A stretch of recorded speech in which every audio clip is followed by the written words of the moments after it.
بسم اللہ الرحمن الرحیم۔ شروع کرتا ہوں اللہ کے پاک نام سے جو بہت بڑا مہربان نہایت رحم والا ہے۔ دوستو، بہنوں، بھائیوں، بزرگوں، السلام علیکم ورحمۃ اللہ وبرکاتہ۔ ہم اپنے اس چینل میں دلے کی بار دلہ بھٹی کو بیان کر رہے ہیں۔ آج اس کی قسط نمبر جو ہے وہ 6 ہے۔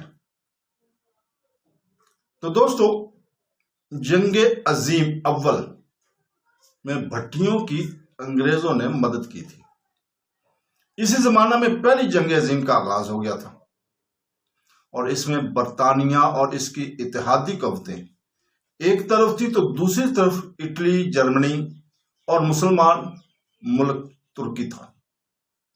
جنگ شروع ہوتے ہی ہندوستان کی انگریز سرکار نے مقامی لوگوں کو جنگ میں ہانکنے کے لیے جبری فوجی بھرتی شروع کر دی۔ بے روزگاری تو پہلے ہی تھی، عام تھی بے روزگاری، اور انگریز سرکار کو پنجاب کے جاگیرداروں اور بڑے ذمہ داروں کی خدمات بھی حاصل تھیں۔ اسی وجہ سے یہ مشکل کام نہ تھا۔ چنانچہ سن 1915 میں اس مقصد کے لیے دلے کی بار کے ضلعی صدر مقام گوجرانوالہ میں گورنر پنجاب ایڈوائر کا دربار منعقد ہوا۔ اس دربار میں تارڑوں، چٹھوں اور بھٹیوں کے سرکردہ افراد نے بھی شرکت کی۔ بھٹیوں میں جلال پور سے شیر عالم بھٹی، پنڈی بھٹیاں سے سعد اللہ خان بھٹی، خان دورہ خان اور محمد یار خان بھٹی اس دربار میں شریک ہوئے۔ ان تمام نے Amarnath extra assistant commissioner Gujranwala کی زیر نگرانی علاقے سے فوجی بھرتی کے کام کو سر انجام دینے میں اہم کردار ادا کیا تھا۔ میاں شیر عالم بھٹی خود فوج میں بھرتی ہو کر مردان کے علاقے میں تعینات رہے۔ جبری بھرتی کے خوف سے علاقے کے کئی نوجوان چھپ جاتے تھے۔ اس وقت یہ عالم تھا، مگر یہ بااثر افراد ان کو ڈھونڈ نکال کر زبردستی فوجی ٹرکوں میں بٹھا دیا کرتے تھے۔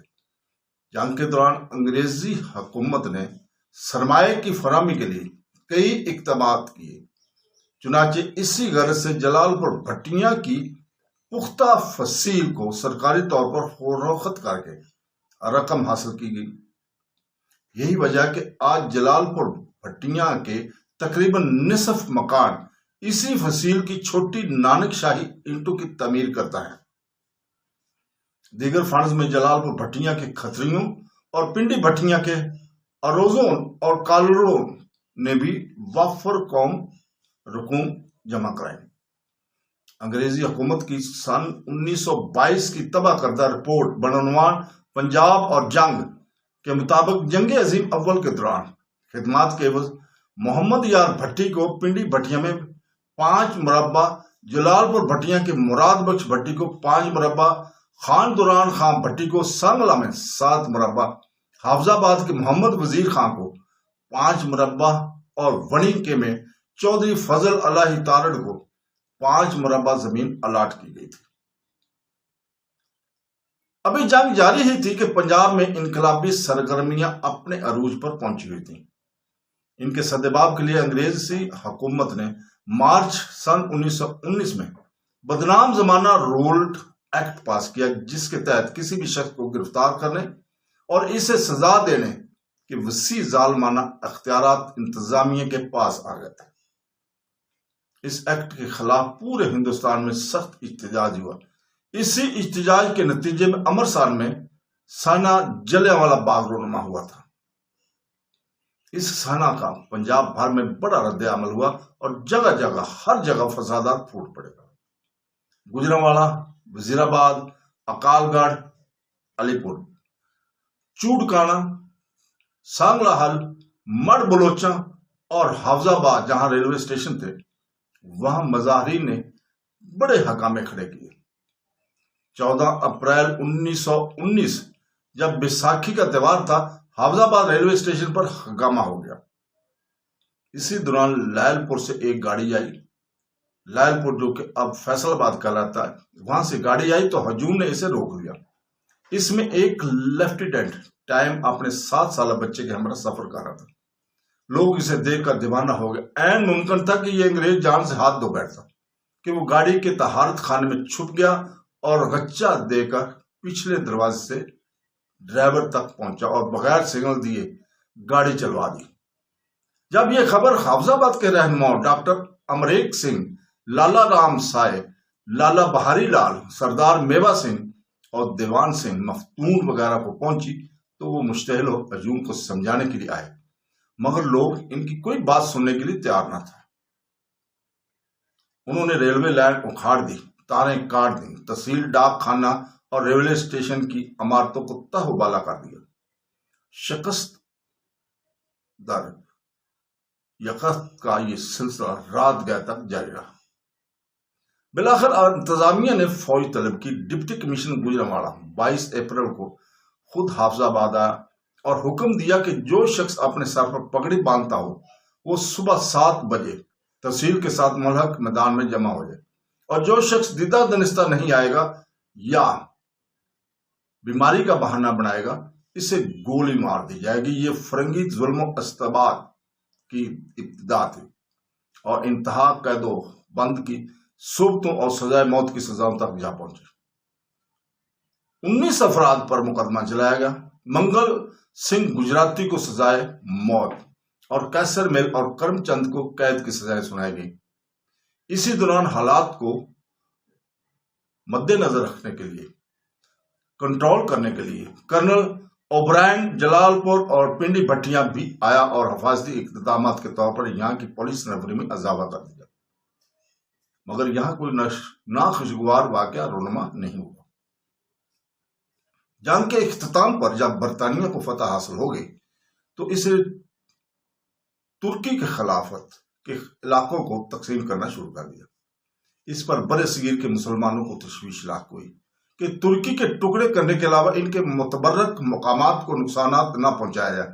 چنانچہ ان کے تحفظ کے لیے مسلمانوں نے کانگریس سے مل کر سن 1919 میں تحریک خلافت شروع کر دی. تحریک خلافت.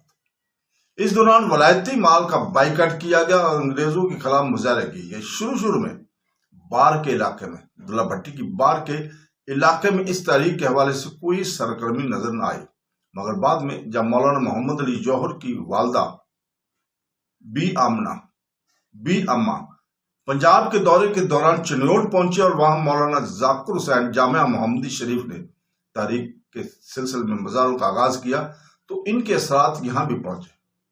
چنانچہ جلال پور بھٹیاں اور پنڈی بھٹیاں میں بھی اس تحریک کی حمایت میں فضا ہموار ہوئی اور مقامی طور پر گیت اس وقت بہت مشہور ہوئے تھے.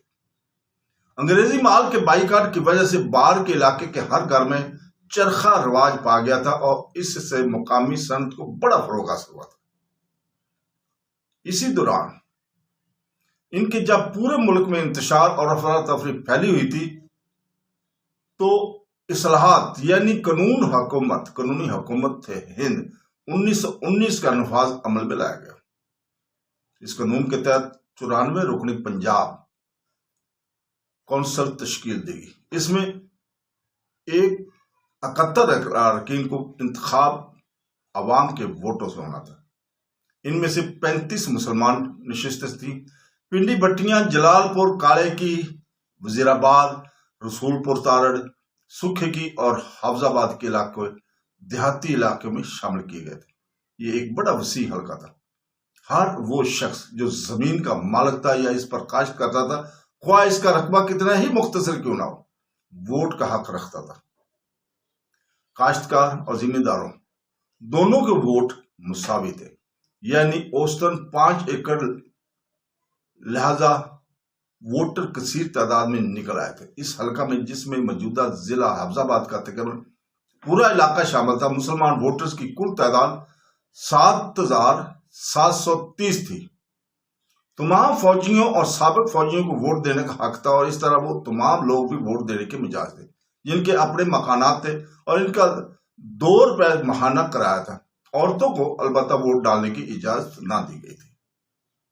سن 1921 میں پنجاب کونسل کے اس حلقہ کے انتخاب میں مسلمانوں کی دہی نشست پر چودھری عطا اللہ خان ذیلدار کولو تارڑ کامیاب ہوئے۔ چونکہ اس وقت کانگریس، مجلس خلافت اور دیگر سیاسی جماعتوں نے ان انتخابات کا بائیکاٹ کیا تھا، اس لیے وہ آزاد امیدوار کے طور پر کامیاب ہوئے تھے۔ اس انتخاب میں 90% رائے دہندگان کی ناخواندگی کے بعد دلچسپ طریقہ اختیار کیا گیا تھا۔ جو لوگ پڑھنا لکھنا نہیں جانتے تھے، ان کے بیلٹ پیپر پر پریزائڈنگ افسر خود نشان لگا دیا کرتا تھا۔ 2 سال بعد ہی پنجاب کونسل کے دوسرے انتخابات سن 1923 میں جماعتی بنیادوں پر منعقد ہوئے۔ اس وقت سر فضل حسین نے پنجاب یونینسٹ پارٹی تشکیل دے لی تھی۔ کانگریسیوں نے سوراج پارٹی کے پلیٹ فارم پر انتخاب میں حصہ لیا۔ حلقہ پنڈی بھٹیاں، بمال جلال پور، وزیر آباد، سکھے کی، حفظ آباد جو گجرانوالا ایک کہلاتا تھا میں 2 امیدواروں کے مابین مقابلہ ہوا۔ اس وقت ایک امیدوار خان بہادر چودھری کرم الائی چٹھا تھے۔ ان کے مقابلے میں چودھری راج محمد تارڑ رسول پور تارڑ والے تھے۔ چودھری کرم الائی چٹھا نے چودھری راج محمد تارڑ کو 1351 ووٹوں کی اکثریت سے شکست دی۔ حلقے میں کل 7730 ووٹ تھے۔ ان میں سے 2340 ووٹران نے اپنا حق رائے دہی استعمال کیا۔ چودھری کرم الائی چٹھا نے 2827 جبکہ ان کے مقابل راج محمد تارڑ نے 1513 ووٹ حاصل کیے۔ کرم الائی چٹھا ضلع بورڈ کے رکن، احمد نگر کے ذیلدار اور ڈویژنل درباری تھے۔ سن 1914 میں انہیں خان بہادر کا اور 4 سال بعد MBE کا خطاب ملا۔ پہلی جنگ عظیم کے دوران بھی انہوں نے انگریزوں کے لیے نمایاں خدمات انجام دی تھی، جس کے بدلے میں انہیں انعام و اکرام سے نوازا گیا تھا۔ وہ 2 دہائیوں تک اعزازی مجسٹریٹ اور سول جج درجہ اول کے فرائض بھی انجام دیتے رہے۔ سن 1930 میں انہوں نے وفات پائی۔ موجودہ ضلع حفظ آباد کے ہندو اور سکھ ووٹرز کے لیے بہت وسیع حلقہ قائم کیا گیا تھا۔ یہ راولپنڈی اور لاہور ڈویژن شمالی کے غیر مسلم حلقے میں شامل تھا۔ اس حلقے سے پنجاب کونسل کے انتخاب میں ہندوؤں کی طرف سے دیوان نرنجن داس بار 8 لا بلا مقابلہ کامیاب ہوئے تھے۔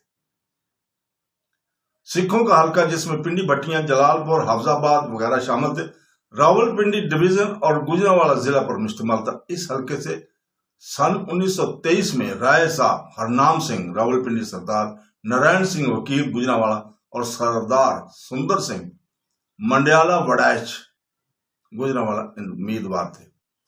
ان میں سے سردار نارائن سنگھ 4524 ووٹ لے کر کامیاب ہوئے۔ دراصل ان انتخابات میں صرف وہی امیدوار کامیاب ہوئے جن کو انگریز سرکار کی سرپرستی حاصل تھی۔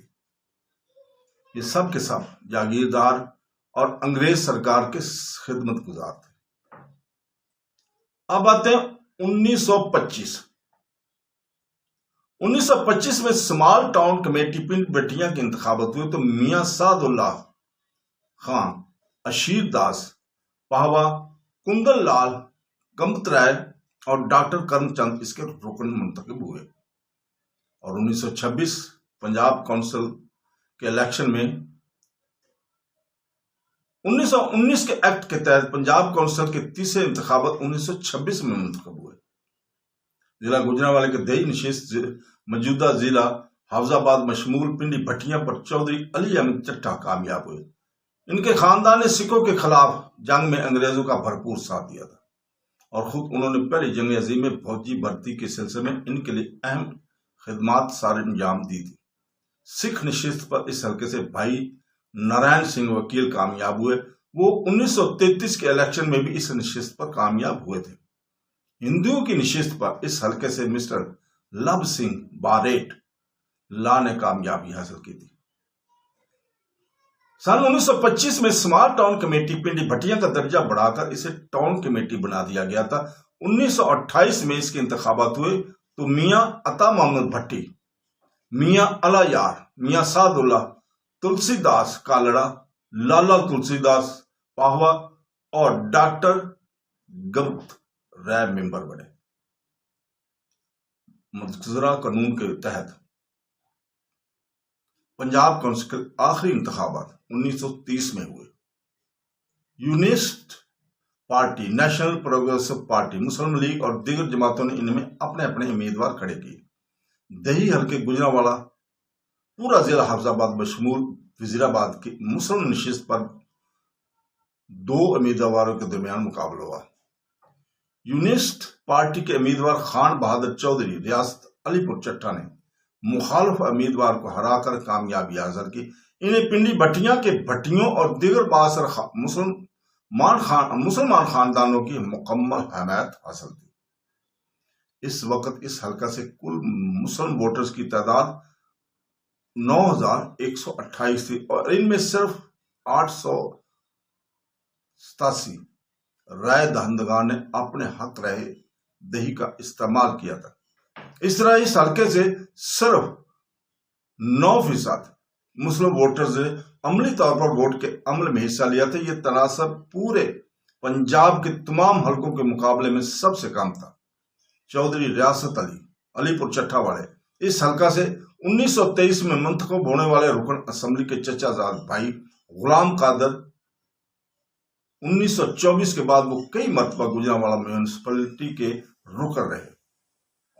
بعد ازاں وہ اس کے صدر بھی رہے۔ اس حلقہ سے سکھوں کی نشست پر مسٹر لب سنگھ بھی ہی کامیاب ہوئے۔ یہ وہ دن تھے جب کانگریس نے ہندوستان میں سول نافرمانی کی تحریک شروع کی ہوئی تھی۔ اس حوالے سے اس علاقے میں کوئی احتجاج نہیں ہوا۔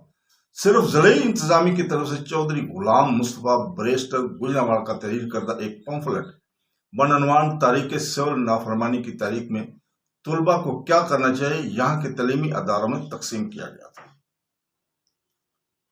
صوبائی الیکشن کے 2 سال بعد جنوری 1932 میں ٹاؤن کمیٹی پنڈی بھٹیاں کے انتخابات ہوئے تو میاں دوست محمد خان بھٹی، میاں محمد حسین بھٹی، چودھری عبدالحق نودرا، لالا تلسی داس پہوا، لالا خوشی رام کالڑا اور باللحاظ عہدہ ڈاکٹر دیوان چاند ممبر منتخب ہوئے۔ بلدیہ کی صدارت ایک مرتبہ پھر مسلمانوں سے چھین کر ہندوؤں کے پاس چلی گئی تھی اور ساہوکار لالا خوشی رام کالڑا ٹاؤن کمیٹی کے پریزیڈنٹ منتخب ہوئے تھے۔ یہ وہ زمانہ تھا جب پنڈی بھٹیاں اور گردونواں کے عام لوگوں کی سماجی حالت انتہائی قابل رحم اور افسوسناک حد تک گری ہوئی تھی۔ یہاں کے جاگیردار طبقہ اپنی من مانی کارروائیوں میں اپنے ذرائع اور وسائل کے اعتبار سے آمرانہ رویہ اختیار کیے ہوئے تھے۔ غریب عوام سے جبراً بیگار لی جاتی تھی اور ان کے عزت نفس کا ان کا کوئی پاس نہ تھا۔ تعلیمی لحاظ سے عام مسلمان ابھی بہت پیچھے تھے۔ اہل نود جو علاقے کی کل آبادی کا 1/3 تھے اپنی دولت اور تعلیم کی وجہ سے بڑی حد تک محفوظ تھے، لیکن غریب مسلمانوں کی حالت زار کا قصہ بڑا دردناک تھا۔ اس زمانے میں علاقے کی تمام تجارت پر ہندوؤں کا قبضہ تھا۔ قصبہ پنڈی بھٹیاں اور جلال پور بھٹیاں میں 5-6 مسلمان دکاندار تھے اور وہ بھی زیادہ تر کرایہ دار تھے۔ اکثر مسلمان ہندو ساہوکاروں کے قرض دار رہتے۔ ذرائع مواصلات کی کمی کے باعث بھی علاقے کی ترقی کی راہیں ابھی چاروں طرف سے کھلی نہیں تھی۔ صرف ایک پختہ سڑک لاہور تک سرگودا تعمیر ہوئی تھی۔